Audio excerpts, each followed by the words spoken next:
പറഞ്ഞിരുന്നാലും പിന്നെയും അതിനും ഇതിനും വേണ്ടി മക്ഡൊണാൾഡ്സിലെ ഭക്ഷണത്തിന് വേണ്ടി പ്രാർത്ഥിക്കുന്ന കുട്ടി, ആസക്തിയോടുകൂടെയുള്ള പ്രാർത്ഥനയല്ലേ അത്?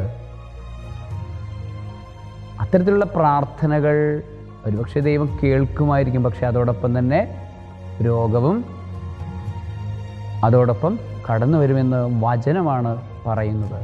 നമ്മുടെ പൂർവ്വപിതാക്കന്മാരുടെ കാലത്തിലെ പണ്ടല്ലേ എന്നൊന്നും പറഞ്ഞിട്ട് കാര്യമില്ല. പണ്ട് നടന്നത് തന്നെയാണ്. ദൈവത്തിനൊരു മാറ്റവുമില്ല, സ്പിരിറ്റിനൊരു മാറ്റവുമില്ല, പരിശുദ്ധാത്മാ പ്രവർത്തനങ്ങൾക്ക് മാറ്റമില്ല. അതുപോലെ തന്നെ അശുദ്ധാരൂപികളുടെ പ്രവർത്തനങ്ങൾക്കും മാറ്റമില്ല. അശുദ്ധാരൂപികളോട് ചേർന്നുകൊണ്ടുള്ള പ്രാർത്ഥനയാണ് ആസക്തികളുമായിട്ടുള്ള പ്രാർത്ഥന. ആസക്തികളുള്ളവന് അശുദ്ധാരൂപികളുമായി ബന്ധമുണ്ട്. അഹങ്കാരി ലൂസിഫറിനോട് ചേർന്നാണ് അഹങ്കരിക്കുന്നത്. അസൂയാലുവായവൻ